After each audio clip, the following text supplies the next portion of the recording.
get there, just as an announcement, if you're watching this and you feel like this is something of value, something you're getting from this, please share. Please go like and follow us, or follow me on YouTube, because I'm trying to give more every single week. And the more people that participate, that means more questions. The more questions, the more I can give information away, because I don't always know, just to be clear, I don't always know what it is that you're looking to solve or what problems you're experiencing unless you tell me. So, number one, comment below, like, subscribe, and share this if you're getting value from it. So, today we're going to talk about one of my favorite strategies, which is paying your children. Now, this is a big strategy for most business owners, because as you as you get into business, you're always looking for ways to maximize two things. Number one, profitability. Number two, deductions, right? We want to make more money, and keep more money. And more importantly, we want to find a way to deduct things that make sense for us. There's a lot of ways to deduct things, right? We can buy anything as a deduction in most cases for our business, but we definitely want to leverage the tax code so that we can get two benefits, right? When you pay your children, you're not going to just get one benefit, you're going to get two. Number one, you get for some labor, right? That's the benefit, right? Number two, you get the tax-free savings, because when you pay your children, you don't actually have to pay taxes. And so today I want to break down that as a strategy. And if you're here for the long haul and you want to stick with me, thank you so much. Today is going to be fun. So let's head over to the board, right? So first and foremost, this is my notes, right? So first thing we're going to talk about is age.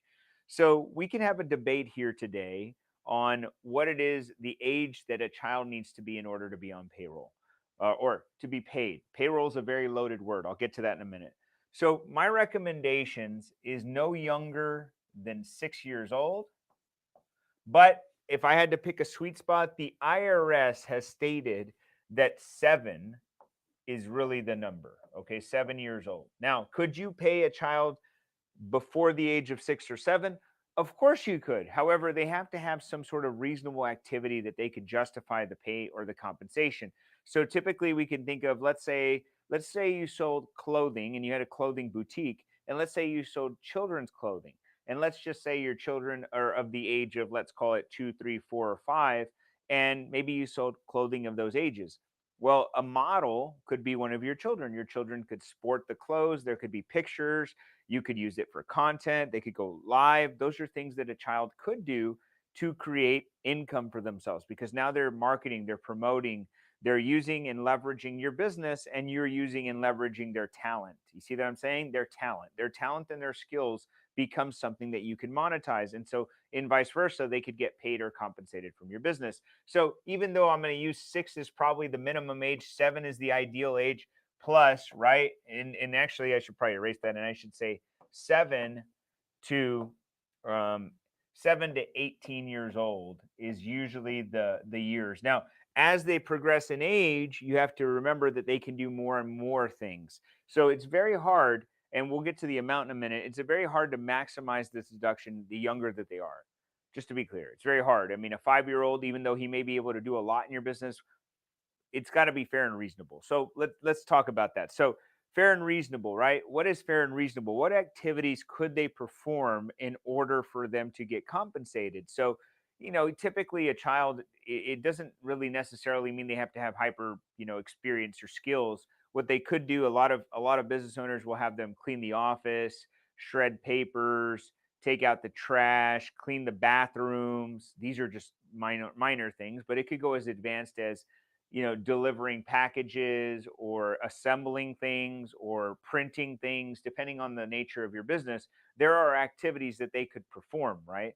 They could perform these activities for a compensation. And we're going to talk about the amounts in just a few minutes, but just know that the activities that they perform are very much in line with what the outcome of the business is supposed to do, right? If it's a task or a duty that is normally used or needed to have happened in your business, then they can do it. It's very simple, right? We want to pay our kids and we want to make money or save money. This is the way we do it. So I think about shredding papers. I think about moving stuff, moving supplies, organizing supplies, right? Reorganizing, moving anything. I mean, these are just activities. Now that we know, of course, that we have an age group and we know some of the activities, let's talk about how much you should compensate them. So the max, well, there is no max, but the recommended max is $13,850. Okay. Now, I put max, but that's not really the max. You can pay them as much as you want. The challenge is after this number, there are some filing requirements, meaning they'll actually have to file a tax return, and that's not necessarily something a 6-year-old wants to do. So we have to make sure that we're within the ballpark of the $13,850, which is the amount. Now, when I think about this amount, we have to think about it in a very strategic way, right? So a strategic way would be 13,850. So this is what we would do. We would come to our calculator and we would say 13,850, and we're going to divide that by 12, right? And that should equal $1,154, right? So $1,154 is monthly compensation, right? Now, you don't just give them a monthly compensation just for being your child and just because they shred some papers. There may be, that might be very overcompensating someone, right? Would you pay, just to be clear, would you pay somebody $1,154 a month to shred papers or to clean your bathrooms? Well, it depends on the hours, right? So we have to use a very careful balance of hours versus pay. So how many hours could they possibly work in a week if they went to school? Let's say 20. So if you could divide this, that 1,154, right? So we get this and we do 1,154 and we can divide that by 20 hours. We're at $57 an hour, right? So this would be 57, I said, right? Hourly, right? Whatever. I think it was 57 or was it 54? Whatever I put, I don't remember, but 57, right? Let's use that as a number. Are you going to pay somebody $50 an hour to shred some papers? Probably not. So we have to be very reasonable. Now, the goal is to get to this number, but we can't just say we're going to pay them the max without having activities to back it up. Because if you were ever in an audit, in a case with the IRS, they're going to ask you to justify the compensation. And again, the closer they are to this number, the harder it becomes to justify the 13,850. So what I recommend is that you give them activities in line with their skill sets that could be maximized. So we could even say we want to pay our kids $15 an hour, right? I think that's a fair. That's what you make at McDonald's apparently today. I don't know. I don't know if that's true, but if you do 15, right? You do 15 and they work 20 hours a week, right? And let's just assume they work 50 weeks throughout the year, right? Times 50. That's $15,000. See, now we're getting close. Now we're getting real close. It's actually less than that. So what I'm getting at is it's not hard to get there, but they have to do the 20 hours at $15 an hour and so on and so forth. Like there's a formula for this. But I want you to know the point of this is to get to this number, 13,850 per child between the ages of 6 and 18 who do activities that you must be able to substantiate, which leads me to the next one, which is document. Now, at the end of this video, I'm going to share with you exactly how you actually create this structure to compensate your kids because it's typically done incorrectly. So the next is to document. So you have to keep, timesheets, right? Just like you would do if you had employees, right? It's an employee, a timesheet. Hours worked, date of the year, right? So date, hours worked, date, hours worked, date, hours worked, so that they can get reimbursed or paid by the company up to this 13,850. So once they hit this, by the way, that doesn't mean they work for free, but I mean, that's up to you. But this is the 13,850 that they need to hit. You keep a timesheet. Now, let's transition to two things. I'm going to put a bonus in here at the end where I'm going to tell you what you could do with the money. But the point being here now is how do we actually do this correctly, right? How do we do it correctly? So let's move this over here. So when you start a company, typically people have LLCs, right? So a limited liability company. Now, this LLC has to make an election, right? The election could be sole prop, could be partnership, could be S Corp, could be C Corp. Okay, you've got these. It could be a nonprofit, but we're going to leave these. Now, just so you know, to pay your children, you should never use these two entities, okay? You should never use an S Corp or C Corp. The reason being, these are corporations that need to have payroll, which means if you paid your children out of here, you would have to take FICA out, okay? Which means they pay taxes. Your children don't need to pay taxes. In fact, that's not what this whole is about. Okay. So never pay them with a C or an S. That's just not the way to do it. Partnerships. Can you pay your children with a partnership? You surely can. I would just recommend that if you're going to do that, the partnership is you and your wife.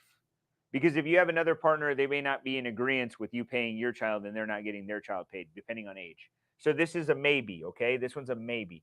Sole proprietorships, easy. That's the easiest way to pay. Why, right? Because this one you just give them a check. So you're just going to give them a big fat check for $13,850. Now it's going to be an incremental, right? Name here and signature here, you know.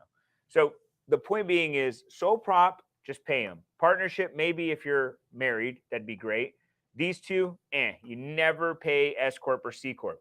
Now the way, if you're an S corp or a C corp and you can't pay your kids, the workaround is to open a family management company, FMC.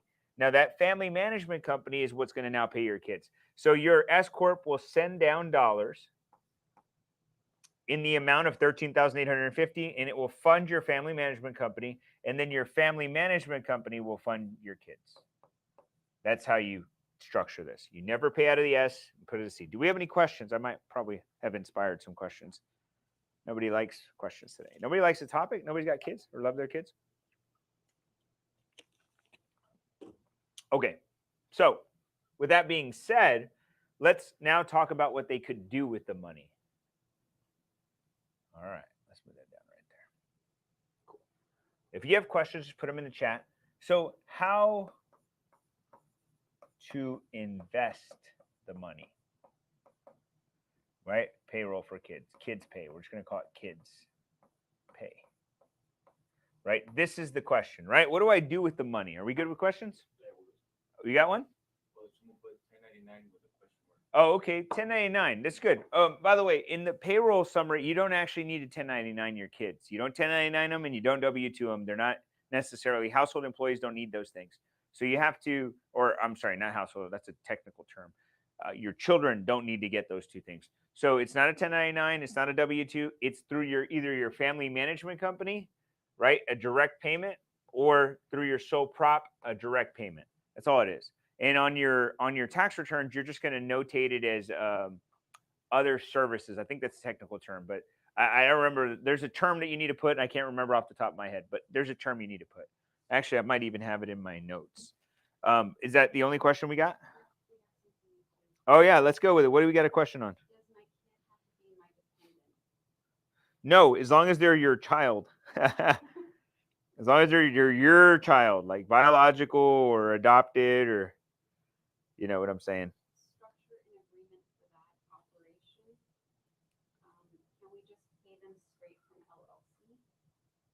You can, and actually that's what I recommend over here. You could be an LLC operating as a sole proprietorship. It could pay them a check.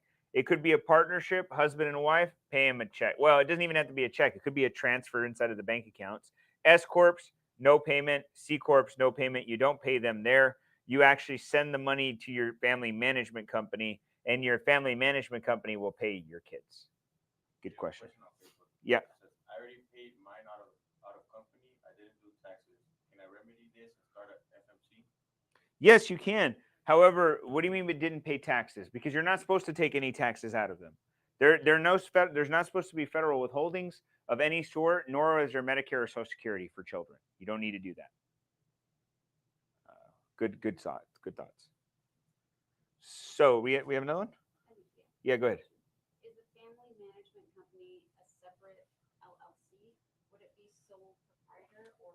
So, and family, the question is a family management company a LLC or a sole proprietorship? It could be either or. However, what we like to do is do a DBA. So this would be a DBA, doing business as X family management company. And that's usually how we would structure it.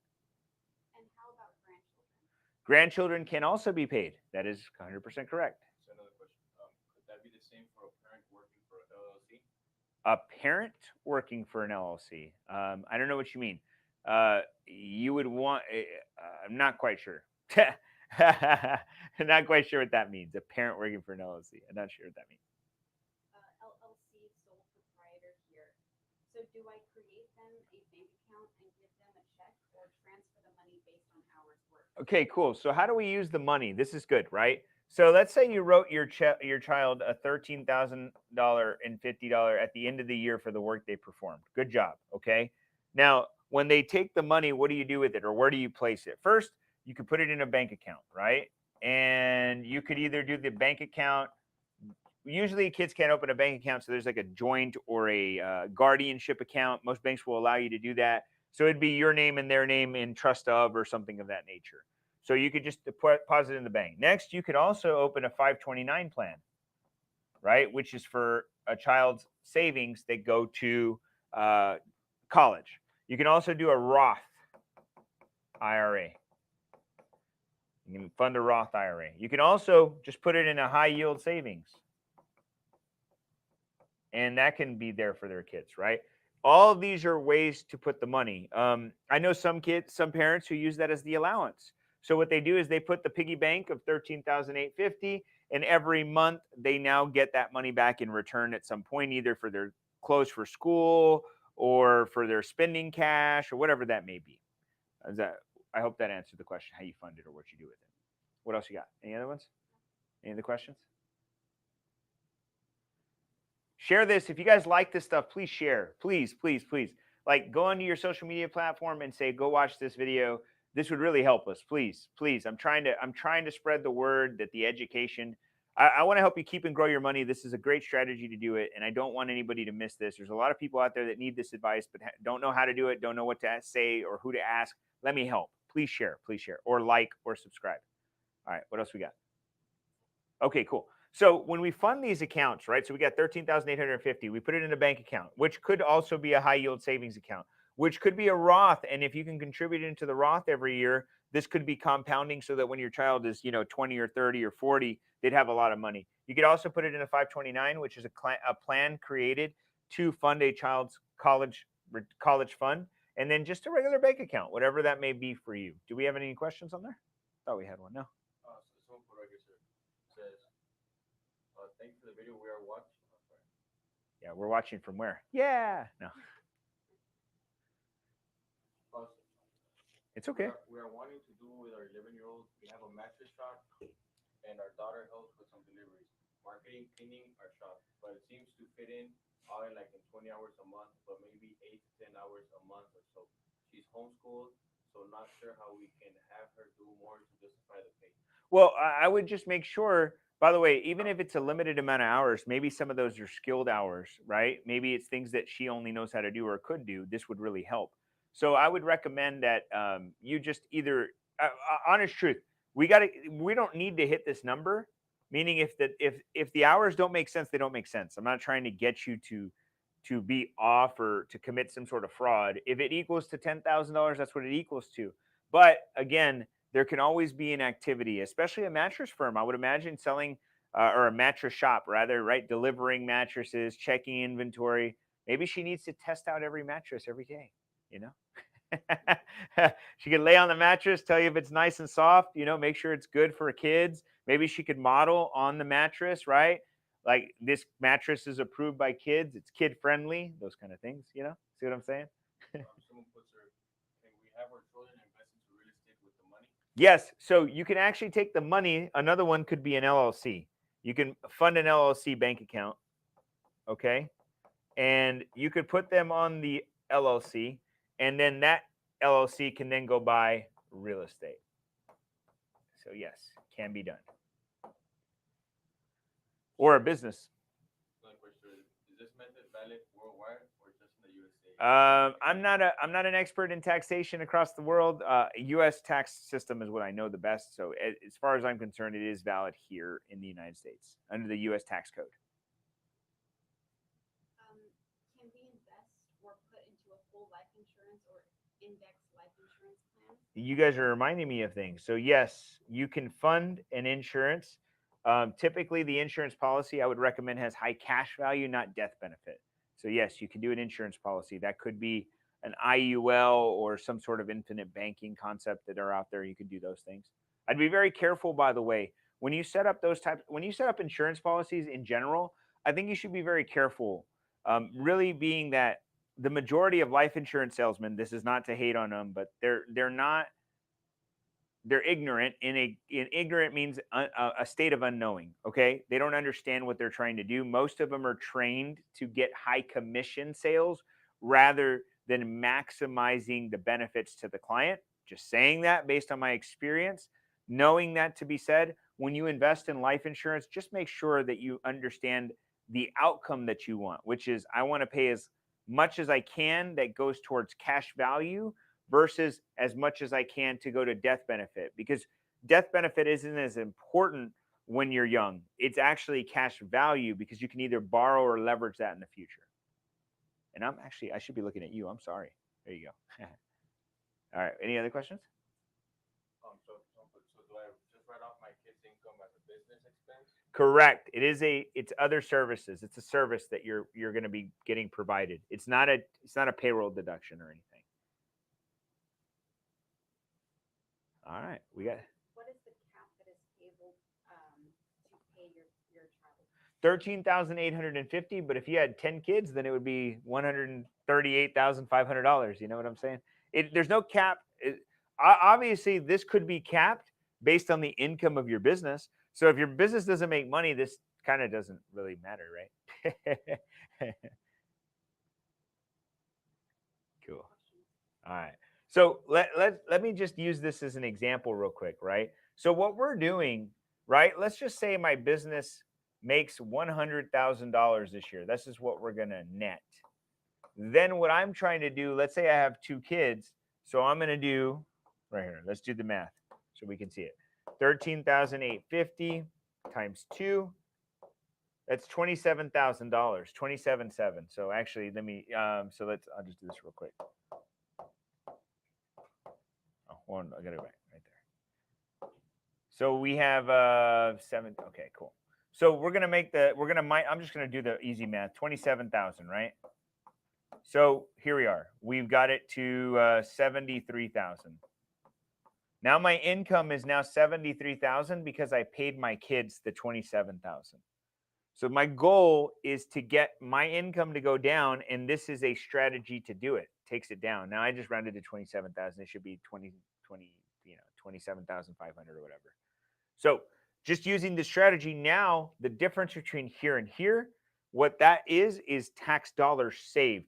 Because for an example, if we were at the 20% tax bracket, this would equal to $20,000 in taxes. Versus here, this would equal 73 times 2 is 14,600. So the difference is $6,000 almost in tax savings just by doing this strategy. I saved $6,000 on my taxes because of it. Do we have questions? Yeah, go ahead. Where do you usually put their names in the operating agreement of LLC? That's a legal question. I mean, I don't necessarily know what you mean by where would I put their names. Could be an owner, could be a board member, could be that would be a legal question. I'm sorry, I don't not necessarily want to give you that without knowing the complexity of your situation. Why is the age range 7 through 11? 7 through 11 is 7 through 18. 7 through 18. 6, you can go lower, like I mentioned. You can actually go as young as an infant. However, you have to be able to justify in your company that they have played a role that needs to be compensated. So, as an example, back to my earlier example, which is if I owned a clothing store and my clothing store also sold children's clothing, and let's say we had, infant clothing, and I wanted to use my child as a model for those infant clothing, then there could be a justification for compensation. Does that make sense? And by the way, artistic stuff like images and things typically pay more money. You guys would probably think of that, right? So, any other questions? Can I hire my 17-year-old child to do work on my rental house to offset the rental income? Could you hire your 17-year-old child to offset rental income? Yeah, of course. It's the same strategy. It's the same strategy. You're going to try to get them to go to $13,850, which the truth is that's probably easier at 17 years old.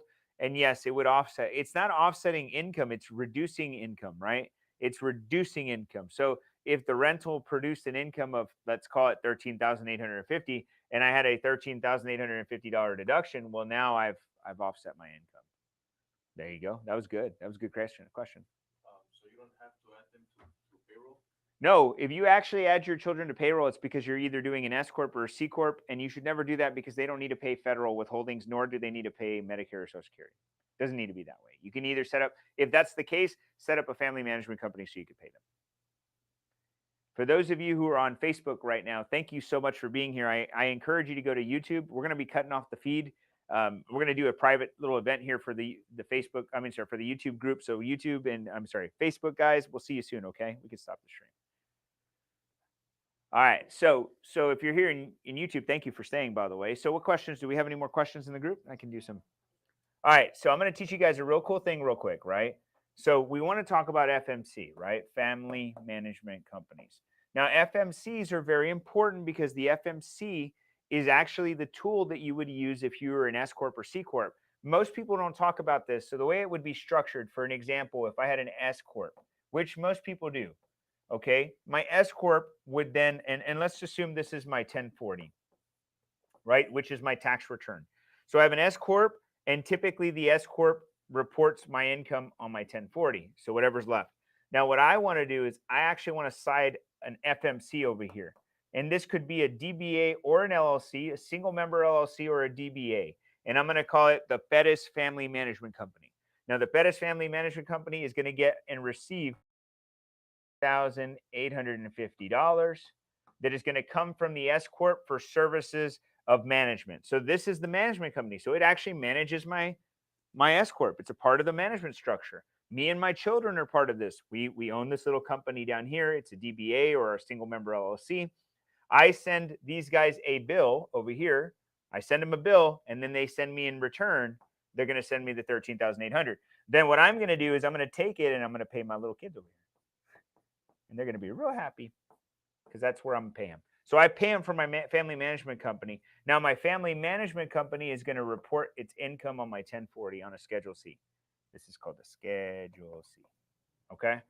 So if you were wondering how do you do this, this is a simple way. You get an S corp. If that's your S corp as your management company, then you as your company, not a management company. This is your business. Your business writes checks to your family management company, which manages that business, which your kids are part of. Those kids get payroll from there, and you report your family management income. And by the way, the income on the family management company should be zero. It always zeroes out.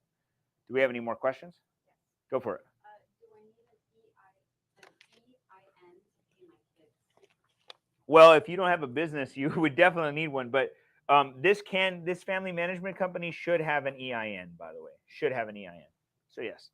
Can we just have our kids pay us back at the end of the year or throughout the year without any IRS Pay you back. repercussions? Not quite sure what you mean by pay you back, but just so you know, if you took the money from your children, or if your children got compensated for activities performed within the business and it got to the $13,850, if it was in a bank account that was issued to you and them, I don't care what happens to the money then. That's y'all's. That's y'all's deal, not mine. Can a sole member LLC open a 401k for the child who was paid 13,000 in 2023 and do match of the child's salary? No, because in order to start a traditional IRA, which is it could be a 401k, in order to do that, there must be what they would call what's the term? They have to have earned income. There you go. That's the term. Earned income. Now, the only way that and it has to be documented earned income. So the only way that that could happen is if you put them through payroll. Payroll would then now withhold federal withholdings. In addition to that, it would withhold Social Security and Medicare. So if you did that, you could technically fund a 401k or and then have contributions, but you would be paying into the system that they don't need to. And by the way, why do you like 401ks? I mean, come on, man. Why don't you just do a Roth? It would be so much more effective in the future. Just do a Roth. You don't have to pay the taxes later. You're setting your kids up for taxes to be paid later in the year in their lives versus a Roth that it's already done. So good question. Very good question. Any other questions? All right.